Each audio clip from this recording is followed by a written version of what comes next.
what's going on, guys? It's Fusion Bacon here, and today we're going to be doing how to solo war. Disclaimer, this is going to be a very hard thing. No matter how good your loadout might be, no matter how perfect you try to get it to hours, or, you know, if you have some ways to work around to make it even better, it's still going to be a pain in the butt. It's going to be absolutely stressful and really hard. So just know soloing war is going to be like one of the hardest things you'll ever do in Shindo life. But trust me, the second you put that second person in, and if they have around the same setup, you're going to have the easiest time of your life. Literally just one other person will make this one of the easiest things in the world, and you'll get 10 very, very quickly. Just know solo, this is like possible, but it's like very hard possible, and you have to be very skilled to do it and have a very good, you know, system that you're playing on to do it, because if you get lag or something like that, it's going to be impossible. Anyways, me and Asti are going to do our very best to give you guys the possibility to beat war solo. Definitely duo, like we can give 100% guarantee on duo. Now solo, I don't know, it's all about your skill, about your perfect loadout. It's literally timing. Everything about soloing war is absolute perfection. You don't have room for error. You do one error and you've already lost. That's simply how it is. Asti was trying it earlier, and if you make one error, it's literally over. Definitely the higher rounds you go, it gets even worse, but the fact even in the early rounds, one error could potentially make you lose. So you have to do this very perfectly. So we're gonna go through every single thing, so make sure to like, comment, subscribe, hit that post notification bell if you want to see when I upload next. And since you guys did hit that 150 like goal very quickly, we're actually at about like what, 377, 400 likes in that video. Let's go for about 400 likes on this video, but I'm gonna give it a whole week because I just want to see how good this video can do. So let's go for 400 likes on this video. So we're gonna go through every single thing you need to do. So stats, ninja tools, elements, bloodlines, sub abilities, companions. We're gonna go through everything that you're gonna need for this, and well, the best possible methods we can think of. If you guys do think you have a better method or better setup than us, or some better loadouts, or just you know you change it around to make it a little bit more efficient, please go ahead and put them in the comments, because I would love to see what your loadouts are. All right, so tip number one, simple. Be S1 or higher, because you need full stats. Because you see me A3, I'm right there before S, and I don't have every stat max, just because once you get up to the S rank, you'll you know, it'll build up the bonus stats you'll get to where everything can stay max, and being up in S or more will allow you to have the highest strength possible, because even taijutsu is going to help you here. So you need to have max everything. So first step is, of course, be as high as rank as possible, have as much levels as possible. Always got to be a level 1000 period. That's a no matter what. But the higher the rank you are, the more efficient this will be, and the more possible it is. Definitely solo and duo. So level and rank is a very high thing. If you guys need to help level fast, I just posted a video on that yesterday, so go watch that. But anyways, now we're going to ninja tools. All right, so now I'm gonna go through the ninja tools. So throwable, it's gonna be the Daigi bomb. I don't know if that's how you pronounce it. Don't worry about it. Basically, kunai with a bomb, you would throw it on them, it would hit one target, but then if they're bunched together, it'll do an AoE explosive damage. So that's the only reason we mentioned that throwable. Now we're gonna go consumable. It's gonna be either the chi stem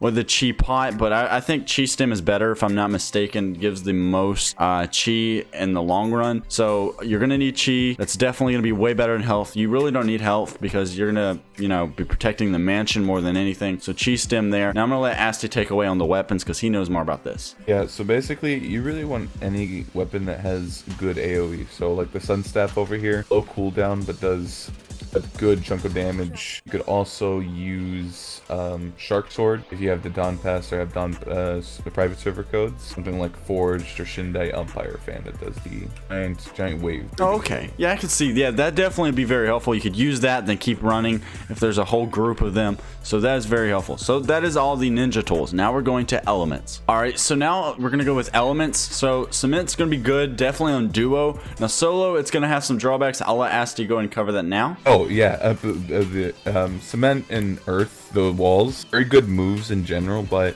blocking them off would probably slow you down. I wouldn't use cement because it's like a complete circle and would block you off, slow you down. But if you want to use like the earth wall, you can go ahead and use that to block off just like one section, right?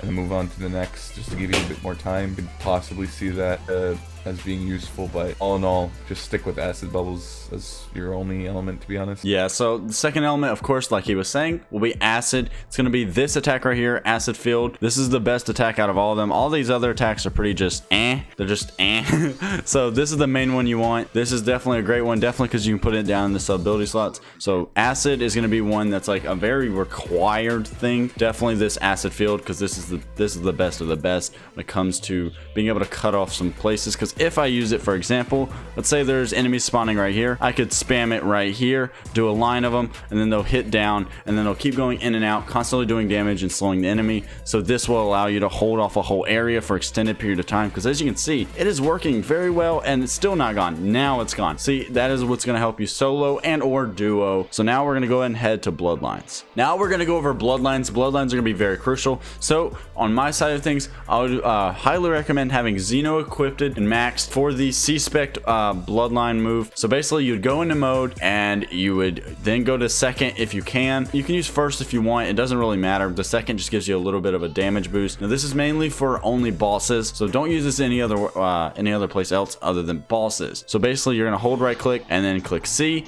and this attack right here on bosses absolutely incinerates their health. So this is the best move for fighting any of the bosses. 10 Tails, the Susanoo is the mini boss even, but I mean it doesn't do too much on him since he's just like a little character. But any of the bosses really use Xeno Dokai C-Spec and it will absolutely wreck them. Now when it comes to the next Bloodline, it's going to be Shindai, the new Shindai Rengoku. The two moves will be the first two moves. The third move is a counter, so it's not really useful in this aspect of things. The V move, which I have now, we're going to use that. It spawns a giant meteor, does high damage, like really high damage. Definitely if you're in a mode. If you're in a mode, it'll one-shot any of the minions no matter what. Like that's a no matter what as long as you're in a mode. Plus it does a giant AoE. And then second will be its second move, which is the fire. This has high range, high AoE, and high damage, and it's very movable. Like you can just move around your mouse or your screen and it will easily move with you. So it's a very overpowered ability too. So that's my two. Now Asti has 3 Bloodlines to go over. If you guys want to mix and match to make your perfect setup, that's all up to you. All right, so we're gonna get into Clay first. Don't use any of the moves, not worth it. The Z-Spec, very worth it. Spawn this giant dragon. If you click the M1s, spawn these little clay dragons that you can spam. 6k damage for each thing. Very good if you don't have Isu. Don't use this if you have Isu. Yeah, you can spawn like little moves like acid, right? You can go ahead and use those.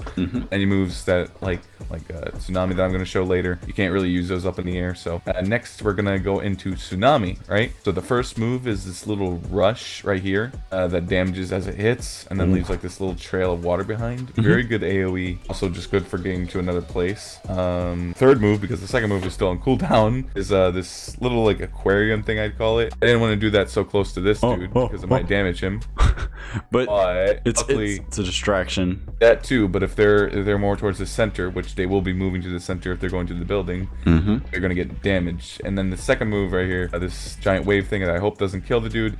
Luckily he's kind of strong, but he's very close. So I should go away for this next Bloodline, which is going to be best out of these 3. Bubble. Yep. The first move, weaker version of acid bubbles. Not very good AoE, but you could spread them around. I just did them in like kind of one area. You should not bring the dude. Okay. Well, that's a good example of what it does. Even if it's there for a while, it just does tons of damage, slows the enemy. I can show off this second bubble move when these guys spawn. The bubble is going to be very essential. It's basically a no matter what, a required Bloodline needed in this. All right, you can go ahead and use it now. Second move is what's going to be the most busted out of the entire moveset. It's this bad boy. Look at that. Look at that damage and look at that wall. That's like, oh, they're all over there. So they do. Okay, so basically if they go in this, any of these, it does 8,000 damage a second, 8,500 actually a second, plus they're slowed down so they won't be able to get out quickly. And I'm gonna go ahead and showcase the third move real quick, just because there's a lot over there. Third move, you jump up and you rush down, do a little ooh, that was very good actually, do a little like stun on them, and now I got all these guys that are mad at me. They want their refund.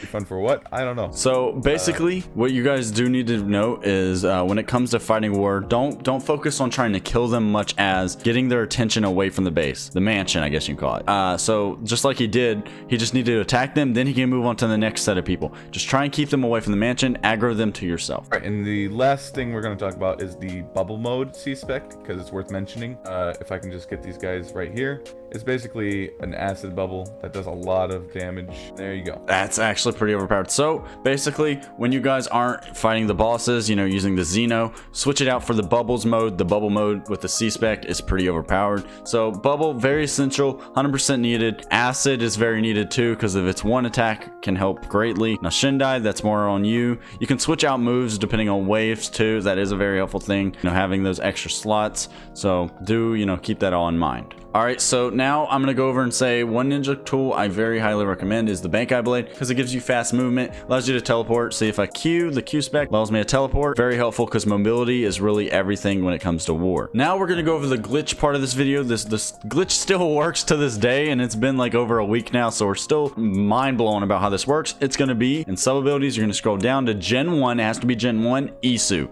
Once you equipped Isu, so basically it's gonna be there. You click equip, and it'll be in your Z spec. Then hold Z. Don't go in any more modes than the first form. So now you're in first form. Right side will have no stats. So that's the only downfall, is you'll have no stats with this glitch. So it doesn't, you know, boost anything. Does use your MD, but what it allows you to do is the Z spam. So you see all them over there. I can just spam Z, no cooldown, and it does like 8,000 damage per hit. And then if I'm in a mode, it does about 12,000 per hit, which is completely broken, completely insane, and it allows you to wreck these guys easily. And this glitch alone will probably be your big cutting board, saying that you can solo war easily, and it makes you know, duoing a ton easier too. So Isu, very highly recommended, basically required, but there is, you know, the clay mode that will replace this once this glitch gets patched, so do keep out on that. Now last, we're gonna do companions. Basically try and use an event companion, preferably Shindai, because Shindai Rengoku's companion is actually pretty freaking broken and does high damage, great abilities, a lot of AoE abilities, so highly recommend Shindai Rengoku. That's basically all we have for when it comes to beating war solo and duo. We told you guys the best of the best that we can think of. If you guys have some better suggestions, please go ahead and put them in the comment section, because it will help greatly. Yeah, if you like this video, make sure to drop a like, subscribe, hit that post notification bell. This is gonna be all. Fusion Bacon and SD signing out. Peace.